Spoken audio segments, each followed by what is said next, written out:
The futurist at futurist.com, researcher, keynote speaker, and author of Facing Our Futures, Nikolas Badminton, joining us on Canada Now for his weekly visit. Nick, this week we discuss Emily Pellegrini, an AI influencer, 23 years old, Italian AI model living in LA that's challenging real life models with 213,000 fans and making $10,000 a month. Yeah, well, it was designed to be the epitome of an average man's dream girl. Here we've got a situation where obviously we've got the power to create incredibly realistic, hyper realistic, photorealistic imagery, video, put it out there on the internet, appeal to people, draw people in. You know, just looking through, Emily Pellegrini's Instagram account, it's all the tropes. It's like in the gym wearing those leggings, doing stairmasters, or barely out of the swimming pool in that bikini, or eating that fruit, or being in those places that we've always wanted to go to. And she's nowhere. She's not in any of these places, and she's probably coded by people that maybe also want to be with her. So there's this strange situation of again, the simulation's wrapping itself around us, Jeff, and people want to connect. And even though these people aren't real, they're perfect. And our quest for perfection is kind of sinister, really, isn't it? Yeah, it is, and this really does walk a fine line. Unethical applications, deep fakes. There's a ton of potential of misuse with this technology. But okay, so the model is not human, Right. but the person or persons who made her is. Yes. Does that person or persons deserve the earnings? Do you know what? I would say this. I would say that they deserve the earnings if they put themselves out in the world and people understand that they're the people behind the scenes doing this work, right? Mm-hmm. I'm pretty sure that would kill the dream. Yeah. Right? Maybe, yeah. But we that made her, and the myth behind it is all gone. The mystery. in media and in PR and whatever, we've been manufacturing situations for years. Edward Bernays, very famously, Edward Bernays was Freud's nephew, invented the world of PR. And in a parade in New York City, he got a bunch of very wealthy women to hold cigarettes proudly above their heads as torches of freedom, because women weren't allowed to smoke in public, and actually went from a 4% penetration of women smoking in North America to about 30 to 40% of women, because of these sort of nefarious acts, or TV dinners, or Happy Meals, and all these things. These are all manufactured. The Beatles somewhat were manufactured at the beginning, and NSYNC, and so popular culture is full of these manufactured situations. This is another sort of nefarious, or maybe harmless, manufactured situation.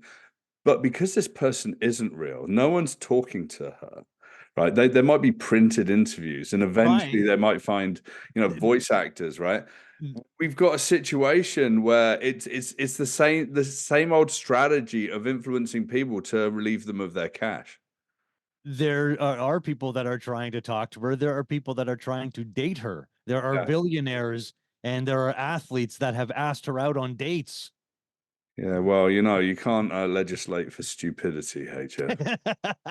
But I mean, if it looks like a real person, sure. I mean, so this is such a game changer. Like, this is a massive impact on AI in social media. This changes the influencing game. I mean, you just went down the memories row of influencers in different ways. Right.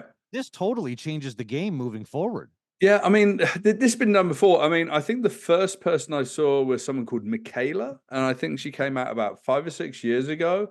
But it was presented in a way that was, it was almost that uncanny valley. It didn't quite look human, kind of not like repulsive, but just you didn't connect with it in the same way. This is ultra realistic, and there's going to be lots of people out there. Right. Opportunities for brands to express themselves in new ways, cool. Opportunities for a whole bunch of people. I think it comes down to the individual that's consuming this content, engaging on these platforms to basically be the filter for their lives. Misinformation is a problem. So somewhere like Finland actually teaches its population at the adult level and also at the school level about knowing what misinformation is, knowing what is real, what isn't real. And I think that if we can have a filter, you can still have fun with these situations. Yes. But, you know, it's like playing Fortnite, whatever. You can still, but you still have to have boundaries and barriers, right? So, is anything being done that's wrong? No. Could it actually end up in a bad situation for an individual? Yes, but that's kind of on them, to be honest. Well, what about what's on us? And you talk about Finland educating its people. Why aren't we doing a more of a job on that? Maybe we've got to raise our game as far as our education is concerned. I completely agree, but like when this is a political matter, hey Jeff, Mm. and the ostriches have their heads in the sand, you know, and they've got bigger fish to fry, right? You've got to keep the lights on. You've got to make society move. You know, social media and the expressions from within aren't necessarily top of the agenda. And why? Because it doesn't win votes, because it's not for the people that actually are even at the age to vote. So we know that historically social media and how it treats children algorithmically has been heinous, horrible and heinous. And we've seen lots of lawsuits sort of coming to pass in the last like 2 or 3 years against some of the bigger social media networks. So that's why the politicians and all these people aren't investing that deeply, because they don't have a long-term vision. We've discussed this Yeah. in many different ways, right? I mean, mental health is health, right? And these kinds of nefarious influences are going to have a detrimental effect over time, especially when there's a multitude of them, and then they end up in television or radio or other sort of mainstream media where we wouldn't expect to see them, and then we don't know what's real from unreal, you know? Right, right. Well, do you think maybe a part of um the lack of motive from a political standpoint is because this technology they would hope that it would get into their hands? I mean, would it surprise you that in an upcoming very important election that one side might get their hands on this technology? What if Emily Pellegrini was created for political motivation, I can and have, yeah.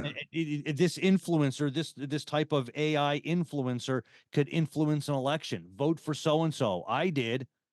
Maybe there's a political motive to not disrupt this kind of technology so that it can get into their hands.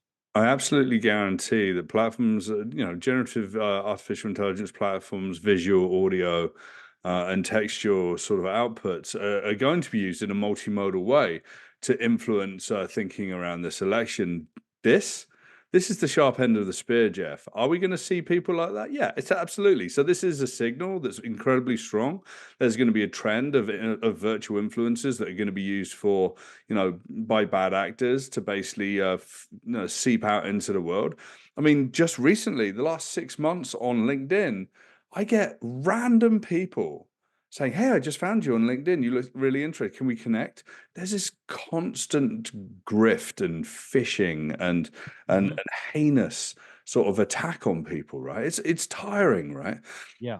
But we just have to be that, you know, that person or the group of people that don't even engage, don't even recognize his existence. And it's like, you know, if you don't recognize that the demons are there, do the demons truly exist?